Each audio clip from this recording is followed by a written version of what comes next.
కాగా బంగాళాఖాతంలో ఏర్పడిన అల్పపీడనం వాయుగుండంగా మారింది. ఒడిశా బంగ్లా తీరాన్ని ఆనుకొని ఇది ఏర్పడింది. క్రమంగా వాయువ్య దిశగా కదులుతోంది. రాబోయే 24 గంటల్లో ఒడిశా, పశ్చిమ బెంగాల్ తీరంలో తీవ్ర వాయుగుండంగా బలపడబోతోంది.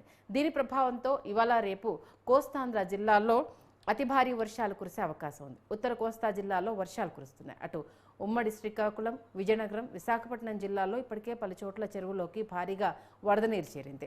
ఉమ్మడి తూర్పుగోదావరి, పశ్చిమ గోదావరి, కృష్ణా జిల్లాలో 1-2 చోట్ల భారీ వర్షాలు కురిసే అవకాశం ఉంది.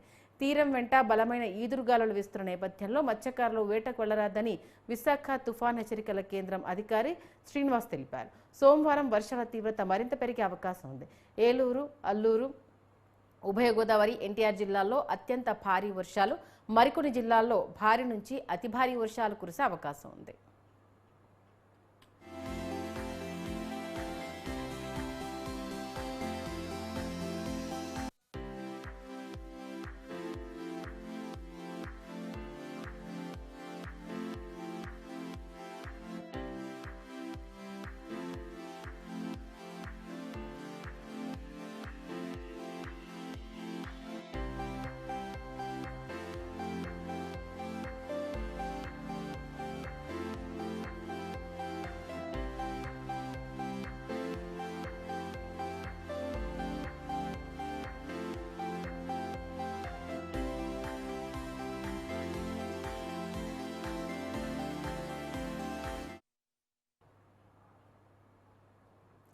ఇక ఉమ్మడి విజయనగరం జిల్లా వ్యాప్తంగా నిన్న రాత్రి నుంచి ఎడతెరిపి లేకుండా వర్షం కురుస్తూనే ఉంది. అటు బొబ్బిలి మండలం కొత్తపేట వద్ద పెంట ఛానల్కు గండిపడింది.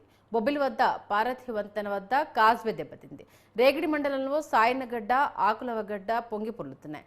అటు జలాశయానికి భారీగా వరద నీరు వచ్చి చేరుతోంది. తాటిపూడి జలాశయం నీటి మట్టం 297 అడుగులు కాగా ప్రస్తుత నీటి మట్టం 294.2 అడుగులుగా నమోదైంది. ఇక వాయుగుండం ప్రభావంతో వర్షాలు కంటిన్యూ అయ్యే అవకాశం ఉన్నట్టుగా తెలిసింది. ఇదే అంశానికి సంబంధించి మరింత సమాచారం అందించడానికి మా కరెస్పాండెంట్ రాజు ఫోన్ లైన్లో అందుబాటులో ఉన్నారు. రాము, చెప్పండి. అటు నిన్నటి నుంచి కూడా ఎడతెరిపి లేకుండా వర్షాలు కురుస్తున్నట్టుగా తెలుస్తుంది. అలాగే చాలా ప్రాజెక్టులకు గండిపడినట్టుగా సమాచారం అందుతుంది. డీటెయిల్స్ తెలియజేయండి. గత 2 రోజులుగా కురుస్తున్న అల్పపీడన ప్రభావం ప్రాంతంగా సుమారు శ్రీకాకుళం జిల్లాలో 90 మీటర్ల దూరం మేర సముద్ర తీరం ఉంటుంది. దీనివల్ల విపరీత అలలు రావడం వల్ల శ్రీకాకుళంలో ఇటు టెక్కలి, ఇటు శ్రీకాకుళం, నాగావళి, అటు నరసనపేట, వంశధార ప్రభావం ఎక్కువగా ఉంది. రెండు నదులు అయితే ఉప్పొంగుతున్నాయి. ప్రజలకైతే హానికరం ఏమీ లేదు. ఇటు ప్రజలు కూడా ఇప్పుడు అధికారులు దృష్టిలో ఉన్నారు. ప్రతి విషయంలో అధికారులు చూస్తున్నారు. అయితే పొలాలకి నష్టం ఏం లేదు. ఇటు ఆర్టీసీ కాంప్లెక్స్ అయితే పూర్తిగా మునిగిపోయే ప్రాంతంలో కనపడుతుంది.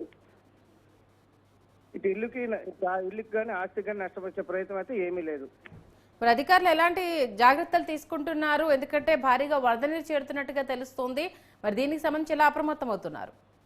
ఇటు ప్రతి అధికారికి ఇప్పుడే కలెక్టర్ గారు ఉత్తర్వులు జారీ చేశారు. అధికారులు జారీ చేసిన ఉత్తర్వులు ప్రతి ఒక్కరు కూడా తూచారామతగా ప్రయత్నం చేస్తున్నారు. అయితే అధికారులు ప్రతి ఒక్కరి ఇంటికి వచ్చి ప్రతి మున్సిపాలిటీ అధికారి, ప్రతి ఎంఈఓ, కలెక్టర్ల అధికారులు, టీచర్స్, ఇటు ఎంఈఓలు, ఇటు ప్రిన్సిపల్స్ అధికారికంగా నోటీసులు అందజేయడం జరిగింది. Okay, thank you Ramu.